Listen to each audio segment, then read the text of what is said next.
Olá pessoal, estamos mais uma vez aqui no canal Quem Tem Sede Venha. E nós estamos na sequência dos livros históricos e hoje nós vamos falar sobre o primeiro livro das Crônicas dos Reis, né? O primeiro livro de Crônicas, da maneira que você preferir. Crônicas, eu estava vendo no dicionário, é a sequência histórica, uma narração histórica na sequência em que ocorreram os fatos. Né? E isso é o que tem no livro de Crônicas realmente. É um livro que tem o primeiro livro de Crônicas, né? Tem 29 capítulos e ele narra a história dos reis de Israel. Aqui é mais ou menos, o primeiro livro de Crônicas é mais ou menos um resumo do primeiro e segundo livro de Samuel. E abarca também um pedacinho ali do final da vida de Davi, então entra um pouquinho no primeiro livro de Reis que nós já vimos há um tempo atrás. Né? Tanto que tem muitos textos de Crônicas que repete no livro de Reis. Né? Porque o que acontece? Tem alguns estudiosos que dizem o seguinte, que o livro de Crônicas foi escrito depois do exílio. Apesar de falar da história de Israel antes do exílio, né? Ele foi depois que eles voltaram do exílio. Tem gente que acha que foi Esdras que escreveu, pela linguagem, pela forma que foi escrito, tem muito a ver com a forma que Esdras escrevia, e Esdras foi um daqueles que estavam exilados. Tem um livro especial de Esdras, e que nós vamos ver depois, futuramente, mas era um dos exilados que voltou para Jerusalém, e aí naquele intuito, naquela vontade que ele tinha de integrar o povo à história, né, dos seus ancestrais, ou a história da origem, né, do seu povo, ele então escreveu, conhecedor que era de toda a palavra de Deus, né, de todo o Antigo Testamento, ele escreveu em Crônicas uma narrativa, um resumo de tudo o que aconteceu, então, desde de Saul até a morte de Davi. Né? No primeiro livro de Crônicas é mais ou menos isso que fala. E tem algumas histórias aqui muito interessantes que não tem nos outros livros. Tem algumas histórias que se repetem, porque ele narra os acontecidos, que estão provavelmente em primeiro livro de Samuel, o segundo Samuel também deve ter, mas tem algumas outras que só tem aqui. Quando ele fala, por exemplo, dos valentes de Davi, né? Você já ouviu falar sobre os valentes de Davi? Lá narra a história de Davi que foi para a caverna de Adulão, e que aqueles 300 homens que eram homens que desprezados pela sociedade foram viver fora do núcleo ali, fora do núcleo da sociedade, e eles então integraram o exército de Davi. Mas no livro de Crônicas fala dos valentes, dos 30 valentes. E tem uma história interessante aqui que narra aqui, que é a história de quando os filisteus eles invadiram e declararam guerra contra Israel. Todo mundo estava fugindo da presença deles, estava todo mundo com medo e começaram a fugir. E aí tinha um rapaz que ele cuidava de um campo de lentilha, né? Tem Bíblia que fala que era um campo de cevada, mas ele tinha ali um campo de lentilha que ele era responsável por aquilo ali. E diz que ele sozinho defendeu aquele campo de lentilha e matou muitos soldados dos filisteus defendendo aquele campo de lentilha. Tem até uma mensagem em cima disso, né? Qual que é o seu campo de lentilha? O que você tem para defender? E que você teria que defender com unhas e dentes, né? No capítulo 11 de Crônicas fala desses valentes de Davi, essa história é muito legal. E aí no versículo 13 fala assim, olha, esteve com Davi em Pas-damim, olha o nome, Pas-damim, quando os filisteus ali se ajuntaram à peleja, e o pedaço de campo que estava cheio de cevada, na minha Bíblia fala cevada, e o povo fugiu de diante dos filisteus, e puseram-se no meio daquele pedaço, e o defenderam, e feriram os filisteus, e promoveu o Senhor um grande livramento.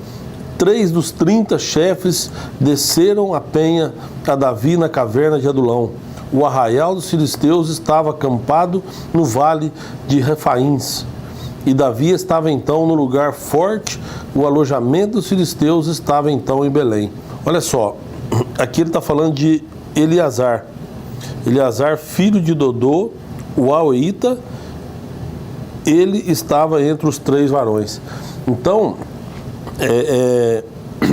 depois tem aqui também esses 3 homens. Davi reclama que está com sede, e eles estavam cercados, não tinha muita água. Eles saíram do lugar onde eles estavam. Eles tinham tamanha lealdade com Davi que eles saíram, enfrentaram os filisteus, conseguiram água e trouxeram para Davi.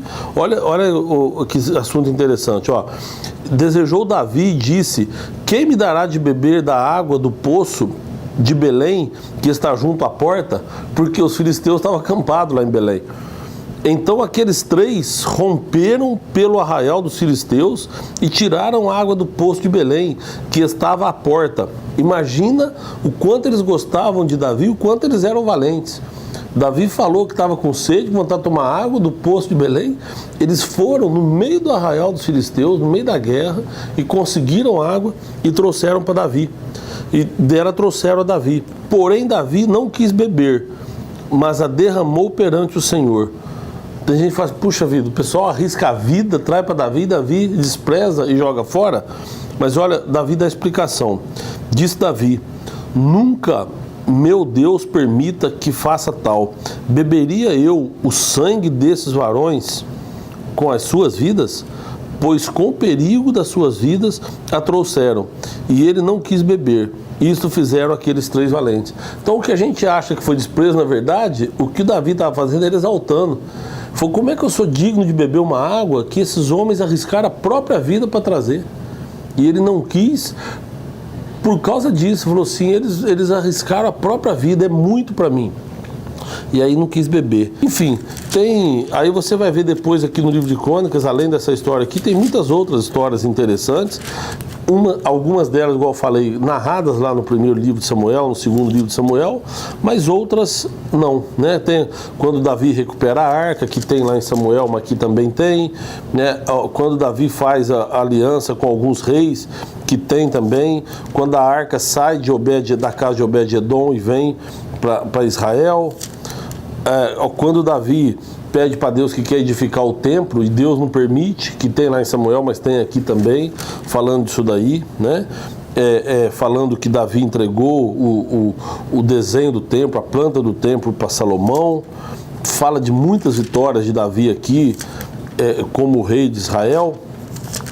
Enfim, Davi faz Salomão rei e ordena os turnos e funções levíticos. Isso aqui já entra no primeiro livro de Reis, né? Nós estávamos vendo primeiro e segundo Samuel, e aqui entra no primeiro capítulo do primeiro livro de Reis. E aí para por aqui. Quando Davi faz a divisão dos sacerdotes, ele divide os turnos, né? Para não ficar cansativo demais, ele define um turno de trabalho para os sacerdotes cuidarem do templo o tempo todo.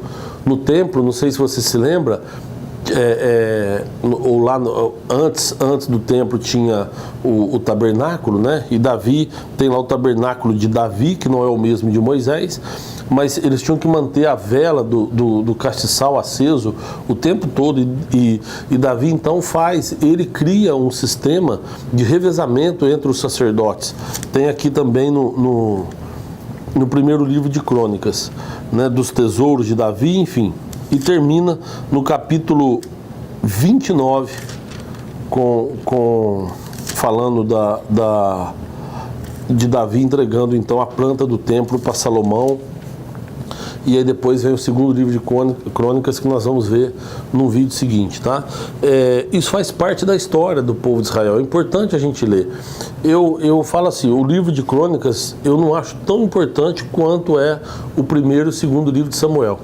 Tá lá eu acho que tem uma maior riqueza de detalhe com relação à vida de Davi, né? Então, se você tiver, eu preciso escolher, leia primeiro e segundo Samuel, e depois vá para o Novo Testamento, leia algum livro do Novo Testamento, depois você volta aqui. Não é um livro prioritário para você ler, tá? Apesar de ter histórias interessantes, se você deixar de ler o livro de Crônicas, você não vai perder algo tão importante na história. É lógico que se você puder ler, vai enriquecer os seus conhecimentos, porque tem histórias aqui que não tem em outros livros, e aí você vai conhecer melhor, conhecer a fundo quem foi Davi. Uma coisa interessante que tem nesse livro no começo é a genealogia do povo judeu. Isso aqui talvez você use bastante. Ele fala da descendência do povo judeu de cada tribo. Então, às vezes a gente não liga muito, mas tem, por exemplo, Jesus, ele é descendente da tribo de Judá, né? O João Batista era descendente da tribo de Levi. Então a gente vai criando, aprendendo sobre a descendência, e em algum momento isso aí pode te ajudar muito, você saber a descendência de cada um. Deus te abençoe e até um próximo vídeo, se Deus quiser.